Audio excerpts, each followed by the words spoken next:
So what did you want to do then? Well, what I wanted to do is I wrote down a list of some thoughts I had. Talk about, focus more on kind of where you're going rather than where you've been. Oh, yeah. And where am I going then? Yeah. What new projects and that. I know you talked about a couple of new albums.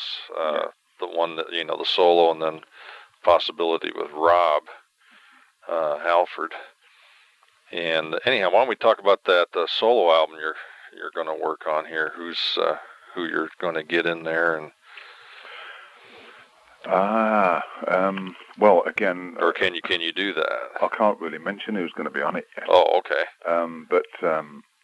Yeah, we are. I'm actually writing it now. I'm writing tracks for it now. Okay. And I've got Don Airy here on keyboards. Don Airy. Yeah, he's been on it before. Is that A-I-R-Y? Yeah. R-E-Y in it. And he's been around, played on a lot of albums, Okay. White Snake and Rainbow but hundreds of others. So he's in. We've been sort of putting the ideas together. Right. And then when we've got sort of things fairly organised as far as a lot of songs and whatever, then we'll start bringing in, the vocalists and see which tracks they want to do. Okay. Start building it from that point. Yeah. Now you're going to record it there at your home studio? No, we're just doing sort of demos here. Okay. I'm not sure where we will record. I mean, might probably end up doing some stuff here. There'll be definitely overdubs done here. Okay. Probably won't do the drums here, but I'll do guitars and probably keyboards here, I should think. Okay, cool. That keyboard will come in handy over there. Absolutely, yeah. In fact, it'd be great because Don's, it'd probably be good for him to try that, and I can hear it play properly. Yeah. Get that thing up and operating right. Yeah. Oh, he's such a bloody good keyboard player. Oh, that's good. To hear him play it. Well, he ought to be able to figure that one out pretty quick then. Yeah.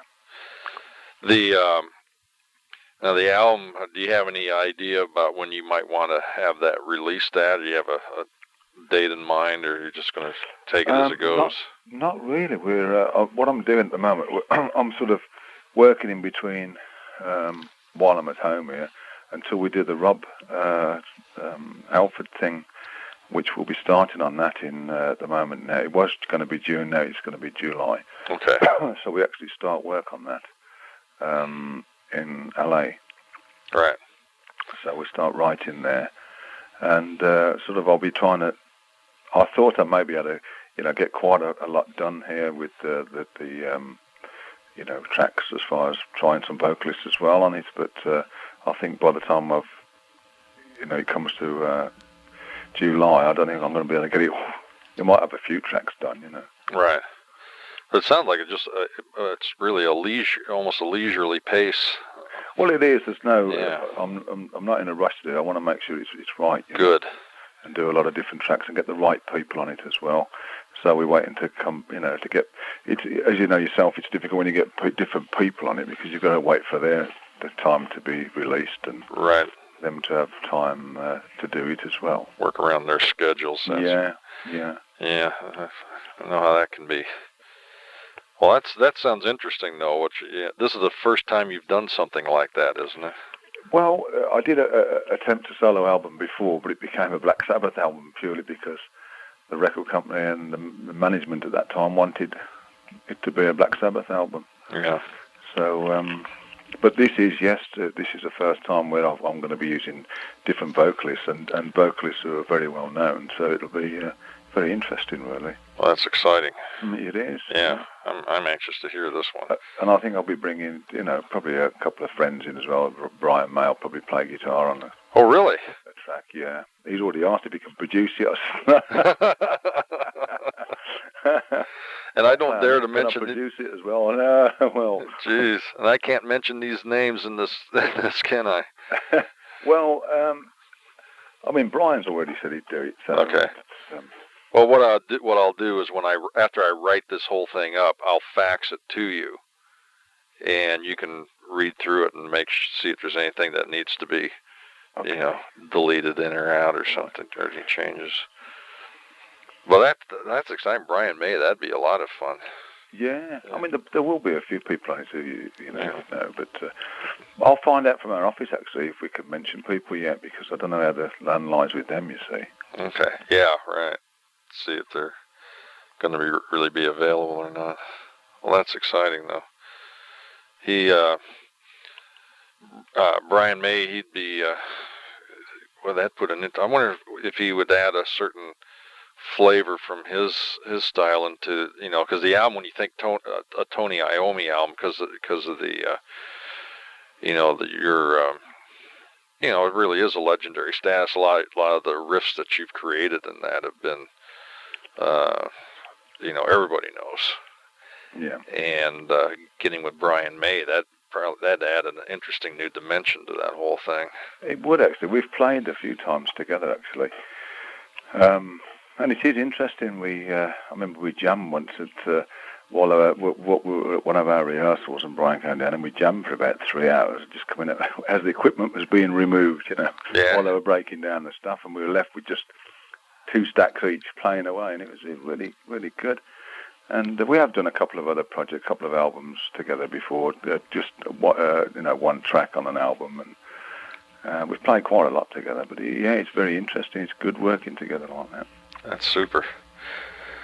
Now the on the Rob Halford thing, that is that still kind of hush hush right now, or is? Well, he's already. I done an interview the other day, actually, for a day in the life of, and we've mentioned that we're going to be working together, so and he's doing one as well. So okay, so we can talk about that. We can. Yeah, we are actually starting work on that, as I say, in July. And you'll be working in L.A. on that. LA, yeah, and we're using a producer by the name of Bob Marlett. Bob Marlett. Marlett, yeah. I'm going to write that down here. Bob Marlett, Marlet. I think it's double L, isn't it? Is it Marlett? Is it? Might be one L. I don't know. I've never seen his name written down. All right. Bob Marlett. We'll go with that. Yeah. But they'll record it in L.A. and it's obviously it's going to be. Well, I would think it would be focused it would be a metal-oriented album. Yes, it'll be we want to make a real strong album, and we're going to go through doing a lot of different tracks again, and picking out the best, the ones that we like the best and the most. Because which is great for me, because there's no sort of.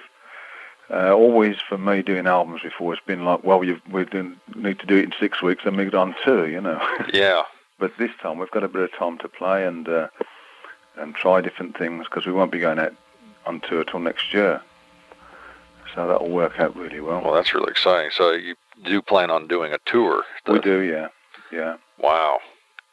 That sounds like definitely an arena type thing there. I think that'll be real good. Yeah, oh, yeah. A lot of interest from all sides, from fans coming up and hearing about it and asking, and to record companies, and it's looking real good. Yeah, because I know over there in Frankfurt, there was people talking about it, and there in our booth there at Peavey, when I mentioned it to a few people, I saw their ears perk right up, and they said, "Oh, really?" Yeah. This sounds real good, And so, I think you're going to have a heck of a deal there between the two of you. Yeah, I think it's going to be good. And the record company over here, well, EMI in Europe, which we're about to sign to, they are just over the moon. They can't do enough. Wow, EMI, eh? Yeah. Wow.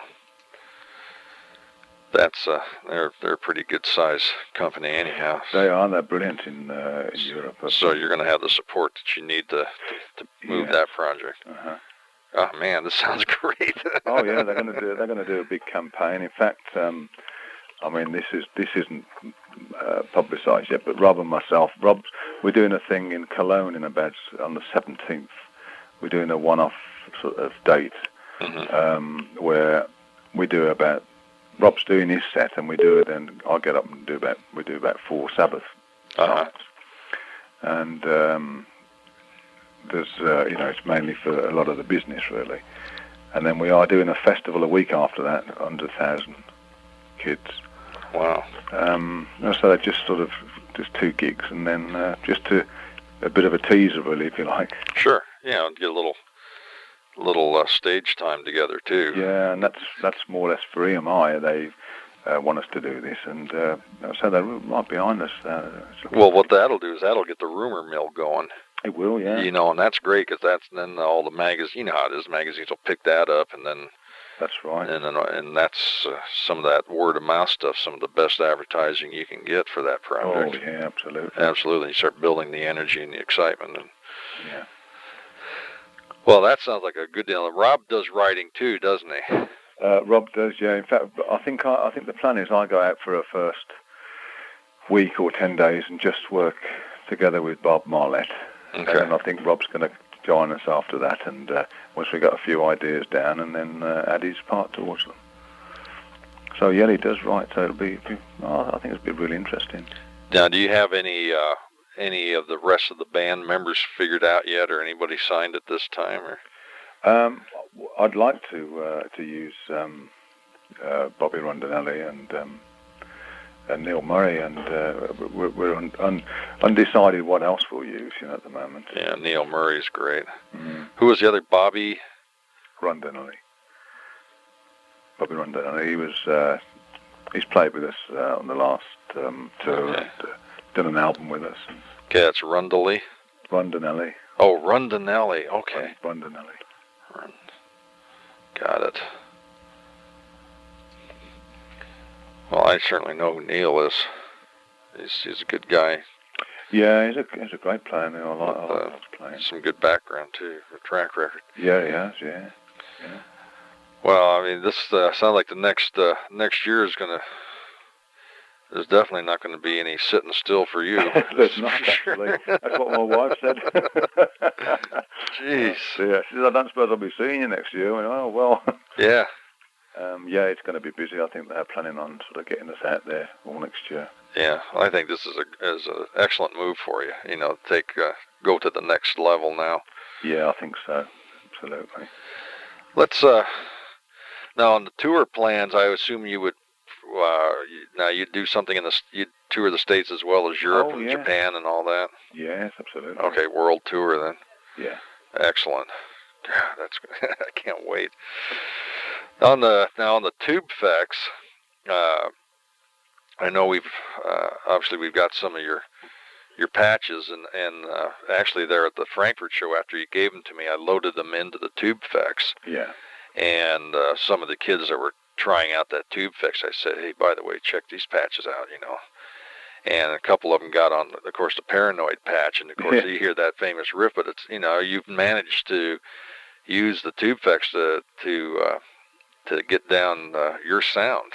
I mean, that Paranoid one definitely sounds like it, because I compared what I've done. I went into my studio here and put on the album, the CD, and got the same, it's very the same characteristic as the record. Yeah. On that one, yeah. It sounded really good. I need to, as I said to you before, put some more in, and I've been talking to Mike again today about doing it. Yeah. Now we've got another updated chip now with some more effects on it. Yes. Of course you would. Yeah. What I'm going to do is I'm going to FedEx that one out to you guys. Hopefully by the end of this week, so you'll have it next week. Okay. And that's got a really nice phase shifter in it, and a Leslie, and a couple other goodies in there. So we've upgraded the flange a little bit, and that'll give you some more toys to work with. Brilliant. But we'll have this version 1.2 done here pretty quick. That's what this chip is. But all the effects are in there. So now you plan to use the TubeFex in the studio as part of that recording process? Yeah, well, I've been using it here. We still need to sort of say experiment with it, because there's so much in that God, you really need to give it some time, don't you? Yeah, you do. when we done those sounds for you, it was more or less, it was, you know, we didn't seem to have a lot of time to sort of fiddle with it by the time Mike, you know, started working. We both working on it, and because I'm not very good at stuff like that. So when Mike come down and we started, you know, I sort of get saying, "Oh, keep that one, keep that." Yeah.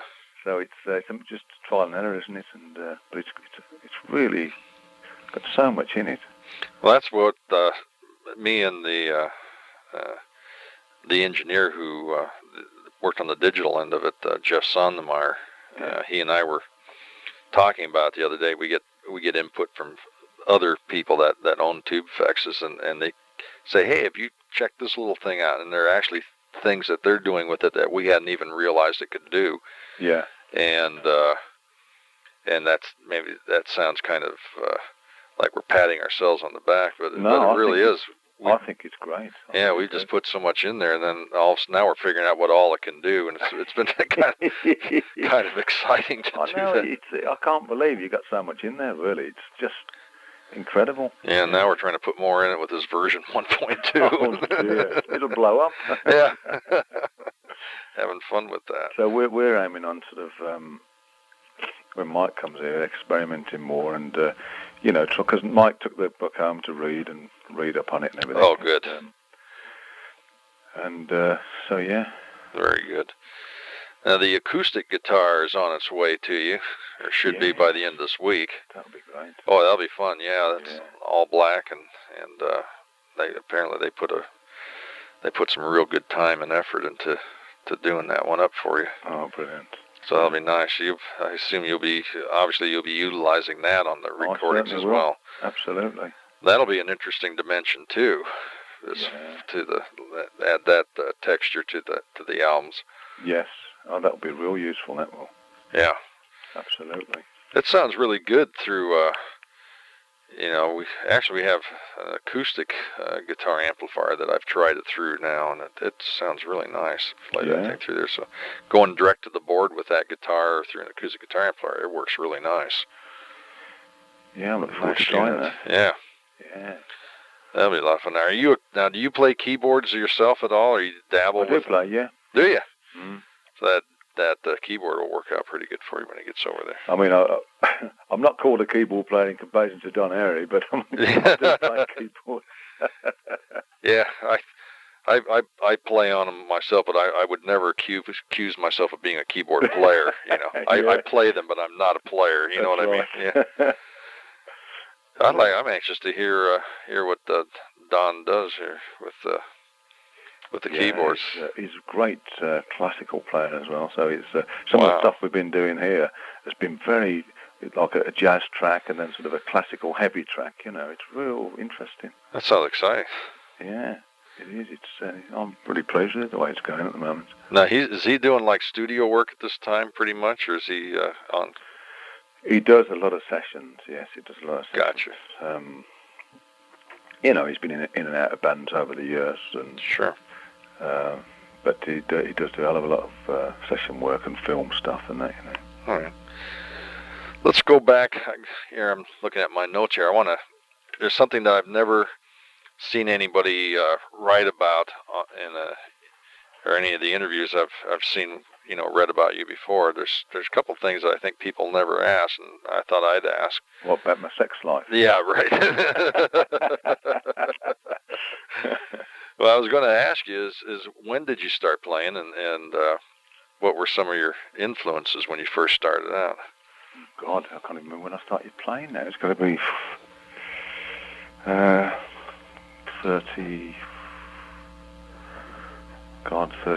4 years ago or something. Yeah. First influences, I liked there's a band over here. You're familiar with The Shadows?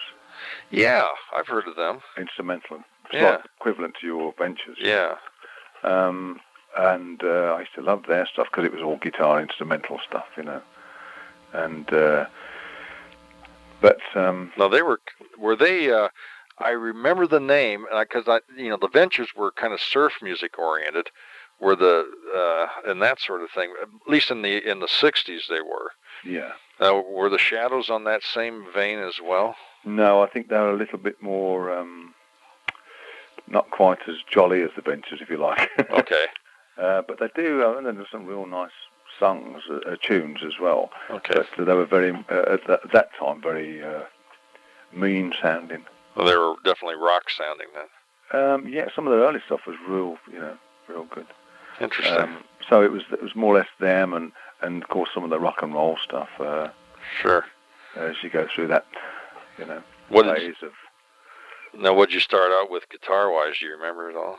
What guitar? Yeah. I do. Yeah, I had my first guitar was a Watkins. I don't know whether you're familiar with that. It's a Watkins Rapier, which I think is the first. I think they were only done over here. Yeah. And then I had a Burns guitar. Uh-huh. And then my ultimate one at that time, I wanted a Strat. Oh, okay. And I eventually, because the problem for me, was I'm left-handed, and so in the 60s, I mean, you just couldn't get left-handed ones over here. It was a hell of a job. Yeah. So kind of had to take what you could find then, it sounds like. Well, if you're left-handed, yeah, you could have to, it's left, because that's so rare to see them. Yeah. And so I eventually did come across a Strat here, and then I used that up until our first album. Wow. That's right. I think I remember reading that you were doing Strats up that right into the first album. And then you switched over to the Gibson. Yeah. Well, what happened in the session, as we were recording the first album, the Black Sabbath album, the Strat just packed up, and it was apparently the pickup had gone. That's what they told me. Because, as I say, in them days, there wasn't the, to people to repair them and stuff. You just take it in and go, he's had it. You'd have to get. Of course, you'd end up getting rid of the guitar then instead of getting a new pickup. Yeah. Certainly over here you would. I mean, probably in the States it's so more advanced. But in them days here it was just, the only other thing you could do was to get another guitar. Right. So I did have the second guitar at that time, which was the SG, which I had and never really used. And when the pickup went, I just used the SG and sort of continued with it from there on. Yeah, that became your signature guitar from that point. It did, yeah. It really did. I think I used when I was with Jethro Tull, I used the Strat on their. Interesting. Thing. Was it easier for you to get that heavy sound? I mean, you guys pioneered a lot of that sound back then. Yeah. The drop tunings and that. And did it work better with an SG, do you think, than a Strat, or were they both the same? Or well, I'd fiddle about with the Strat, as you do, take it to bits and put it back together and do something else to it, but yourself. But the Gibson was definitely more of a heavier sounding guitar, I think. Right. My Strat was more like, the Hendrix sort of sound in Strat. Sure. Now, when did you, when you started playing guitar and started learning, did you get right into bands, or did you just practice on your own for a while? Or I practiced on my own for a little bit, and then just got together with a couple of friends at school at the time, and then. Do you remember the name of the band at all? We didn't really have a name. We just played a couple of times and then didn't sort of work, and and so then I eventually joined a band with Bill Ward, our original drummer. Yeah. And that band was called The Rest. The Rest. Yeah. And we used to play a lot of bars, in them days. Right. And then that was together for, I can't even remember how long, probably a couple of years. Or a year or something. It seems right. Time's gone astray now. And then I joined a band up north in Cumberland, and again with Bill Ward. Mm-hmm. And we all lived together in the house, and that was quite successful up there. That was a band called Mythology. Now, were you doing originals at that time, or are you doing cover songs? We were doing like blues as much as we could get in and get away with, quite honestly. Yeah. Because most of the time you had to play stuff that people knew. Right. So we would throw in a couple of the blues tracks, Of course, everybody complained. Right. Yeah, but the blues was coming on, was very strong over in England at that time, as I remember. It's sort of a little bit later. It sort of came on strong. Yeah, it did. But I think at the time when we were doing it, it was, especially the places we were playing, they weren't really ready for it. Yeah. They wanted to dance. Oh, yeah, they want to dance. You can't really do it to the blues stuff. Oh, wow. Right. Yeah. And then you got, there's Bill, then the Geezer came along. We, hello? I'm here. Oh, right. Yeah, we left that, we broke up that band, and then we ended up coming back to Birmingham. And then we formed Black Sabbath, but it was called Earth at that time. We formed this Earth. Right. And that's when we got Ozzy and Geezer. And the rest is history from there. Yes. Yeah. Well, that's interesting. So you really just came up to like normal, like the average musician. Then just worked through some bands and then put together something that clicked. And the way you went. Actually, I mean, even when we started Black Sabbath, we had to do a lot of groundwork. We were traipsing all around Europe and playing. As much as we used to play 7 spots a night, 7 3/4-hour spots. Holy smokes! Which was a lot of work then, and we used to get paid virtually nothing. You'd travel over to Switzerland and play in a club there for 3 weeks, and they'd have you working all hours. Where were some of the big hot scenes over there at that time? I mean, were there certain cities where what you were doing was better received than others? Or? Oh yeah, Hamburg, Germany was very good for us. We've built up a great reputation there. In fact, we were the only ones to beat the Beatles' record in them days. Oh, is that right? At the Star Club, yeah. At the Star Club, and we built up a tremendous following there.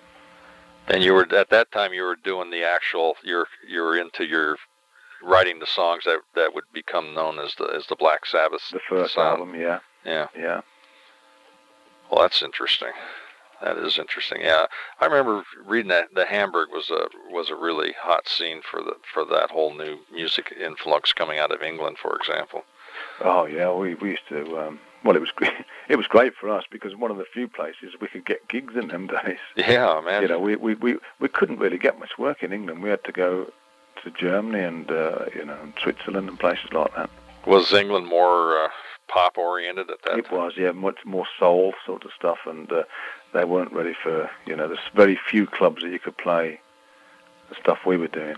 About what year area was this, for instance? 67. 67, 60, okay. 68, yeah. Yeah, I'm trying to put because I was playing in bands at that time too in Southern California, so we were hearing, of course the Stones, Yardbirds were very strong. Yeah, the Yardbirds were, yeah. And Cream, of course, had hit by that time too. That's right, yeah. So the whole scene in the States was changing at that time too. I think a lot of people had, those that were involved in the instrumental side of surf music and still kept playing were looking for that excitement that surf music generated, and then it carried, and then you'd hear things move on. The Yardbirds came and they had that feel, and then Cream came. Of course, they definitely had that feel. And then, oh yeah. And then all of a sudden, Black Sabbath hit and Led Zeppelin hit, and that was Nirvana there. I mean, that was right on the money. That's what the people were looking for. Well, the scene at the time then when we, because I knew obviously Zeppelin well because we're both from the same town, and it was quite funny because we used to talk about, see each other in Birmingham in the city, and say, oh, what you doing now? And because John Bonham was one of my best friends. Oh yeah. And he was my best man actually at my wedding. No kidding, I didn't know that. Oh yeah. Yeah. And he used to say, he said, I've met up with this. We're gonna, Robert and myself have joined. We're gonna have a play with this chap called Jimmy Page. Yeah. He said, and we're doing it's sounding pretty good, And I remember it, the start of it. It's quite funny. No kidding. So but Pagey was doing quite the session guy at that time. Yeah, he was. He'd done the Yardbird thing, didn't he? And then he'd done he was fiddling about with Beck, I think, and just before that. So it was John Bonham and then John Paul Jones that were talking about Jimmy? No, it was Robert Plant, John Bonham and Robert Plant, because they're both from... Okay, Bonham. That's right, they were playing in Family, wasn't it, or something like that? They were in another band. Well, Bonham, you see, was in so many bands that he couldn't hold a job because they'd get rid of him because he was too loud. Seriously. The bands, every time he joined a band, because it was quite funny, every time he joined the band would lose their work. It's serious, I'm serious. Because we used to play alternate weeks and at this one place in Birmingham. They'd play one week and then we'd play, and this was when I was with Bill with the rest. Yeah. And John did play in another band then. Every time he used to write the names on his drum case, and there was that many different names on his case. You know, he had no room to put any more. Because he'd be with them for, you know, a couple of weeks, and the band would lose their gig. And so, and you go, oh God, what's happening? Oh, you know, drum was too loud. And you always knew it, you know. Every band he was in, the band was going to lose their gig. Yeah. I remember reading something. He used to call them his cannons or something like that. Oh yeah, it was bloody. In them days, he was. One of the loudest drummers you could hear, I think, in the 60s. Well, that's an interesting story. And he ended up being your best man at your wedding. Yeah. Well, I used to go with him to some of the gigs. He was in another band called The Way of Life just before Zeppelin. And it was the same there. They used to tell him to turn down, and of course they wouldn't, you know. Yeah. Well, he wouldn't. Yeah, well, he knew what he wanted. Yeah. Well, that's an interesting story. Was there kind of a whole, I don't know if clique is the right word, but it seems like there's like a lot of the musicians that went on to big things seemed to run into each other quite frequently back then. We did with them because I knew John, and we'd see each other a lot. But a lot of other bands, funny enough, we didn't see like Purple and stuff like that. You never used to really see them. In fact, we were quite rivals in them days. Oh, really? With the Deep Purple boys? Yeah. So you'd kind of take stabs at each other, I take it, every now and then. Well, it was more or less, you know, we were both sort of in the charts around about the same time, so you become the competition, you know. Oh, yeah, and who was the real king of the... Yeah, it become, especially in all the papers and that, they were comparing, you know, there's always the three, there's always Zeppelin, Purple, and Sabbath, you know. Yeah. And... oh, that's interesting. Yeah, but it's funny how we ended up playing with Gillan and stuff in the band, you know. Yeah. So it's funny after all that of being rivals, then we end up in the same bands together. I heard, it was probably about 10 years ago, I think. I was listening to the radio one night, and they had a recording of Black Sabbath with Ian Gillan, and it was live somewhere. Oh, God, was it? Oh, dear. No, it was actually really good. And I wished, you know, of course, I looked around, I hadn't been able to find anything on record. Maybe there is something if I looked around, but I thought it sounded good. I mean, he took his kind of, you know, he has that more of an operatic rock style to the absolutely. songs. Oh, we had a good time. Yeah, and it worked. What he did worked. It sounded good with you guys. But we had to bring in at that time, because Bill had to leave at that time when we started the tour. So we had to brought in Bev Bevan from ELO. Yeah, I know what that is. He was a totally different drummer, really, to what we'd worked with, you know, because Bev, with ELO, I mean, their music's fairly, you know, soft. Yeah. And it was a mad rush. I thought, oh, God, who do I know? And well, let's give Bev a try, you know, because Bev lives not far from me, and we're good friends. And I said, Bev said, oh, I don't know if I can do that. I said, well, come and have a go. And he got better and better, and we done that tour with Ian, yeah. Yeah. What happened to Bill? Did he just...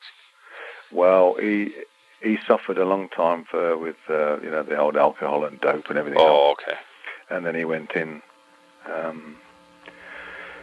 and got off it. Yeah. To the Betty Ford Clinic and all that stuff, and got off it. And then we got back together to make an album with Ian Gillan, and it was fine. And he had a problem again. He had a problem with his marriage and all the rest of stuff, and then he started drinking again, and it just fell apart. He couldn't handle it. The vicious circle. Yeah, that's too bad. I mean, he's fine now. He's absolutely fine now. But at the time when we done the album, he was starting going through a lot of rubbish again. Because I really enjoyed his drumming style. I remember, like the first album and that.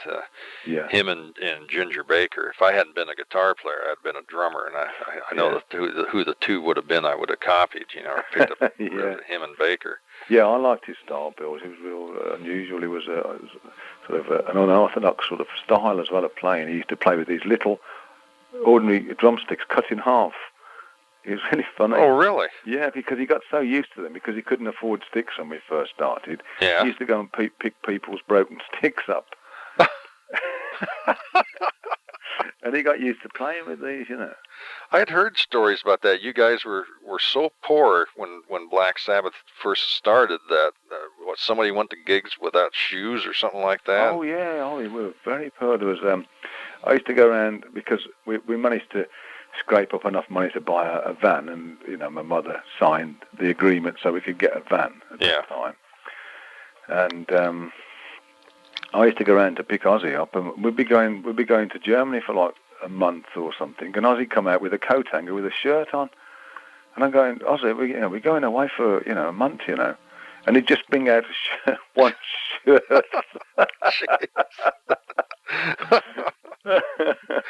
Well, actually, it was 6-7 weeks we were going away for, and we just we didn't have.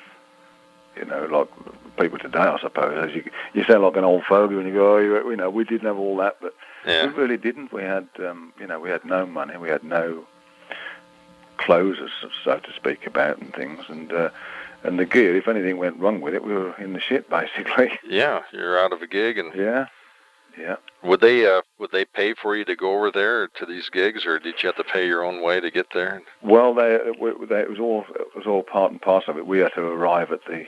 We'd drive down to the docks and get on the boat and get over there, and then we'd be put up in the most horriblest place when we get there. All in one room, tiny room, and we'd be there for it was like a prison, really. Some of the places they'd put you in. Jeez. It was like above the gig, or something, the club and. Oh, gee. Oh yeah, real rats and everything, all real dives. But it was a part of our learning, I think. It made us, go through the hard stuff, and we had to do all the groundwork to get to where we were. Yeah. Did you have a manager that would book you into those Hamburg gigs or that, or did you have to come up with that yourself? Well, we had a bloke we called a manager. Let's put it that way. Okay. He'd sort of book us. And, well, I've got you because we were lucky. You're lucky to get gigs in them days. Yeah. And it was like, I've got you a tour of Germany for 7 weeks. And, oh, great. Yeah. And until you get there, of course, then you've got no money. You go, oh, God, where are we going to live? And of course, the place that supply you with, you were allowed to give you a glass of milk and a hot dog a day. And jeez. That's right. And of course, it was even worse for Geezer because he was a vegetarian. So he was out of luck. Oh, jeez. I remember reading a story in an article about you guys. It was probably about a year ago or something. About you setting fire to, I think it was Bill. The Bill. Yeah. Oh, I couldn't. Well, Bill, you see, Bill was always the stooge in the band. You could do things to Bill, and he'd just sort of shrug his shoulders and have a laugh about it. It was always the one you'd release on. And I think I went a bit far on that one. Yeah. Because I said to Bill, we were in the studio one time. We remember doing Heaven and Hell. I've set fire to him twice, actually. Twice? Yeah. One time, the first time I'd done it, we were in a bar. Yeah. And he got this big beard at the time, great big beard. And I says to this guy was just going past, and excuse me, have you got a light here? And oh, yes, sure. This was in the States, as a matter of fact, and I took the lighter off him. Yeah. Bill turned around, and I just set fire to his beard, and it just went, and it all just so quick, it all just burnt right up his face. And Bill just sort of stood there and breathed in all the smoke and blew it out, and all his beard had just sort of suddenly gone. But the second time I did it, that was quite serious. I went a bit over the top on that one. We were doing the Heaven and Hell album in the studio and in London. Yeah. And I said to Bill, can I set fire to you? He went, not just now. I'm a bit busy. Quite. Not just. I went, oh right, okay. And I never thought anything of it. About 3 hours went by, and Bill says, right, I'm going there. Do you want to set fire to me or what? So I said, oh, okay, great. So I got the rubbing alcohol stuff you have in the studio, for cleaning the heads and all that. Yeah. And there's a huge bottle of this stuff, and I tipped it on Bill. Yeah. And the whole bottle went, and I lit it, and he went, vroom.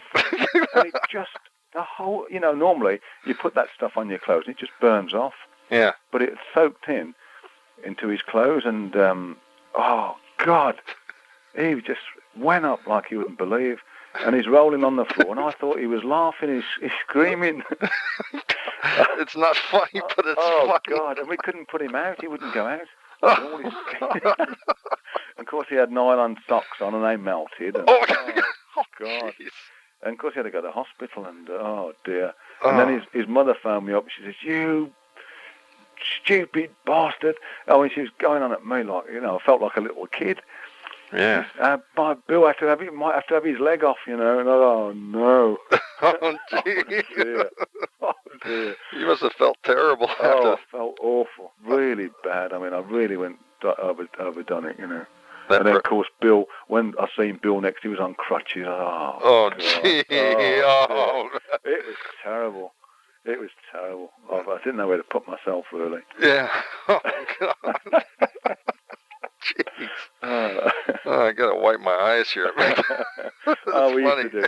I mean, some of the things we did in them days were just ridiculous, really. I mean, you think about them now, and you think, oh, how the hell did we get away with that? Yeah. You kick yourself forever. You haven't even thought of it, let alone doing it. Yeah, that's right. Really. Jeez. I mean, you'd never do that now. Think some of the things that we do then. Oh man, that's outrageous.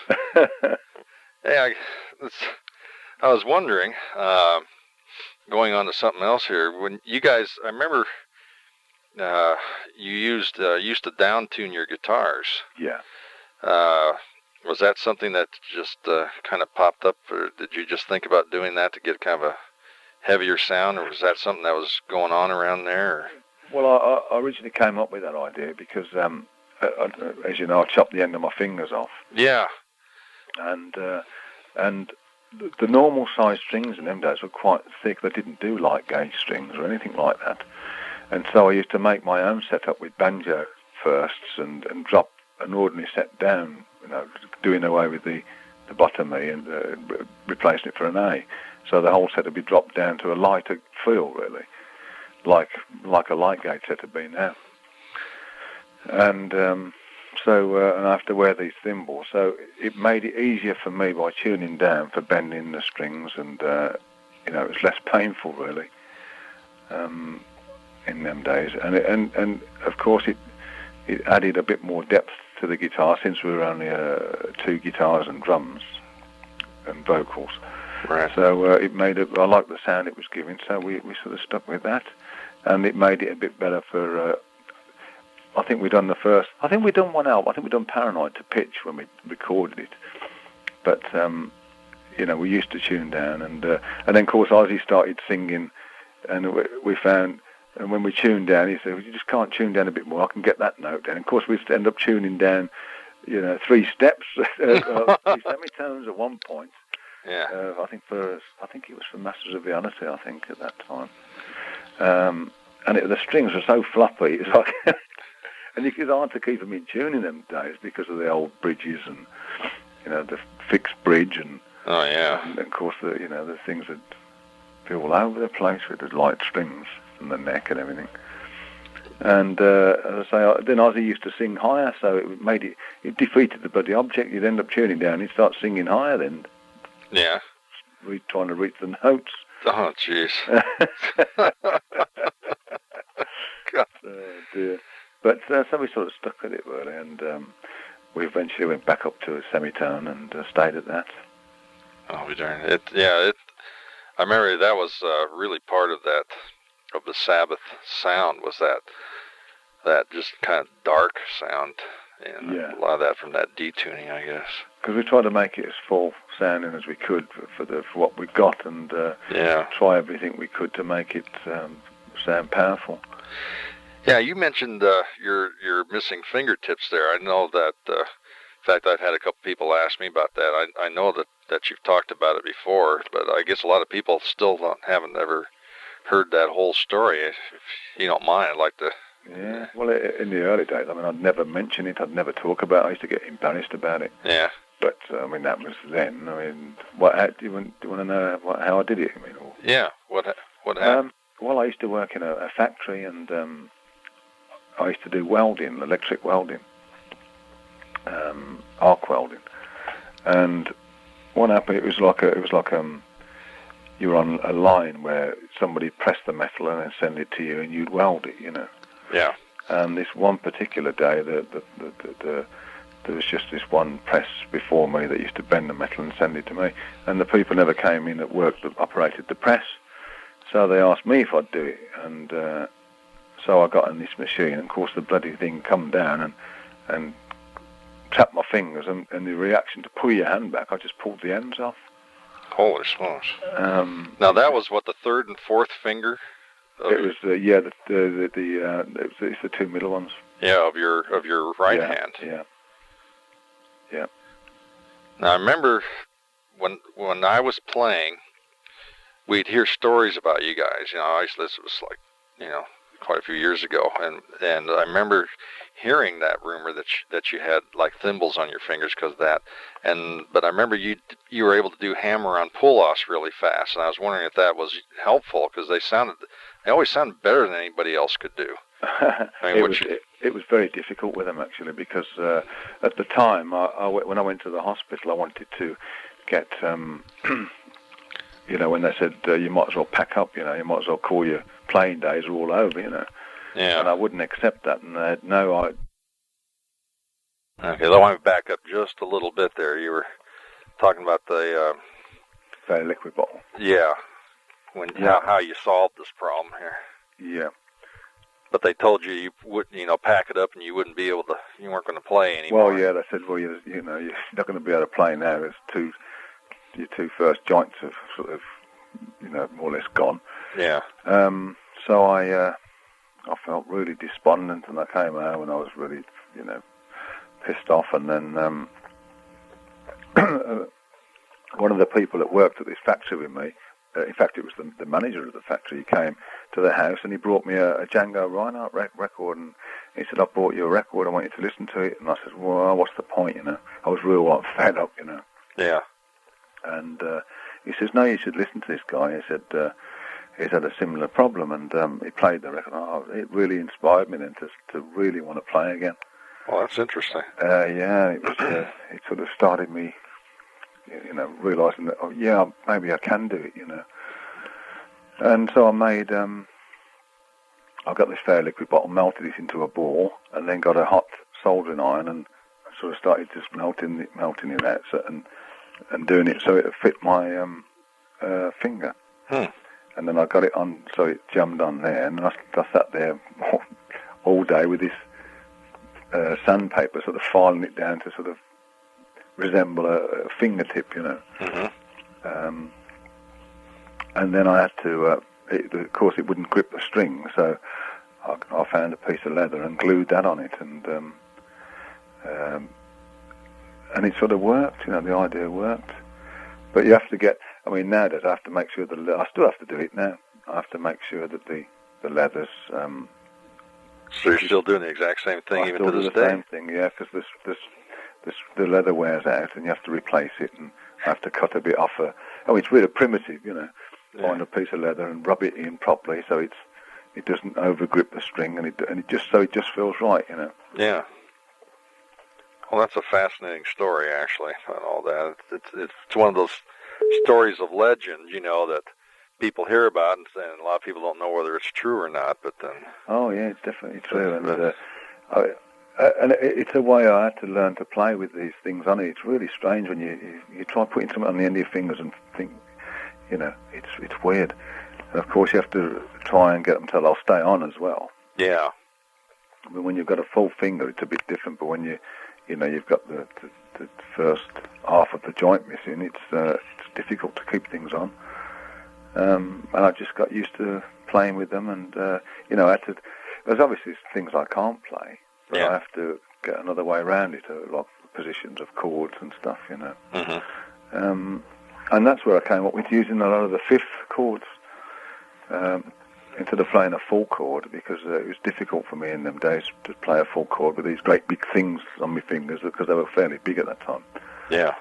And so I started playing like fifth chords, and that's how I sort of come up with that idea. Well, that's interesting. Yeah, because the fifths was such a important part of just metal sound in general. You're using chords with a lot of fifths and a root and a fifth, and gave it that sound. Then with your detuning too, I can see where all that came from. That's interesting how that brought that about. That accident brings you into that sound. Yeah. Interesting. God. Well, I think we've covered a lot of ground here with this one. Well, if you find that you want to know anything else, I'm here.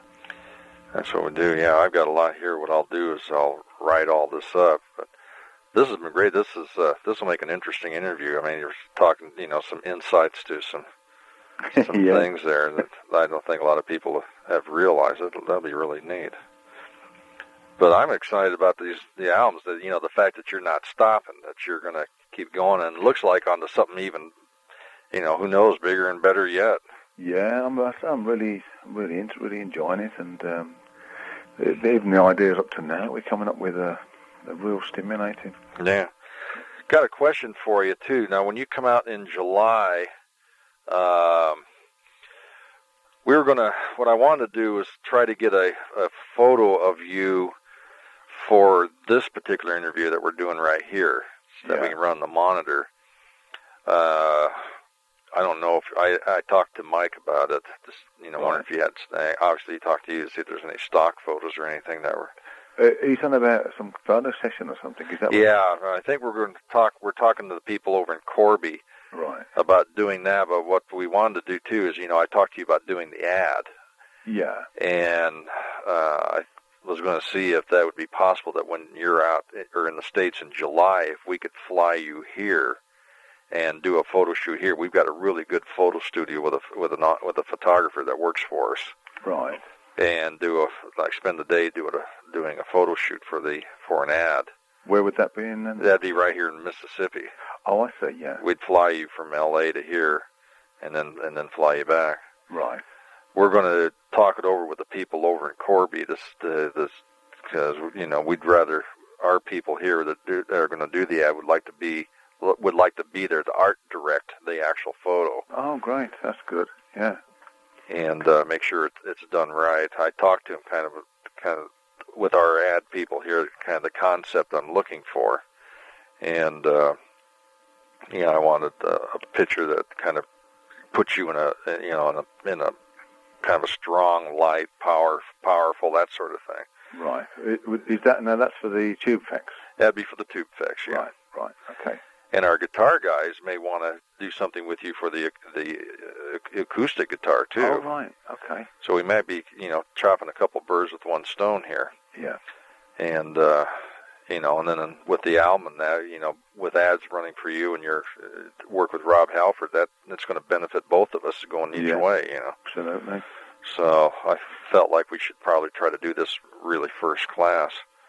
Right. Yeah, that'd be good. Yeah. Well, whatever. But let me check with Corby as far as getting a photo of you for this interview, because that we want too, and that obviously had to be a different photo from what we would use in the ad. Because Mike's mentioned something about a photo session where they went to come here and do some stuff on Friday week, I think. I don't know what that's for. Is that for the ad, is it? Or that may be. I don't know.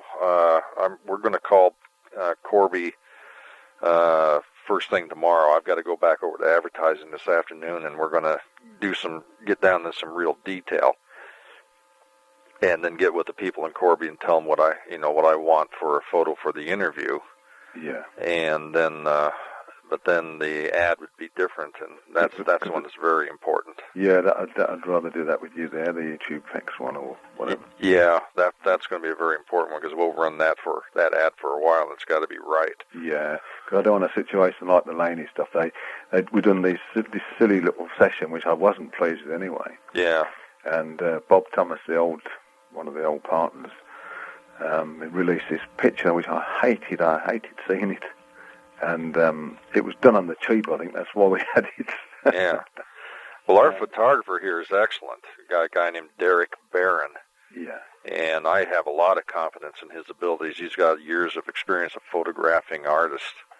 Right. And, rock musicians. And he's done really well. That's why I'd rather we did it here, for the ad. I would. Because I trust what he does. Do you have a fax machine there at your house?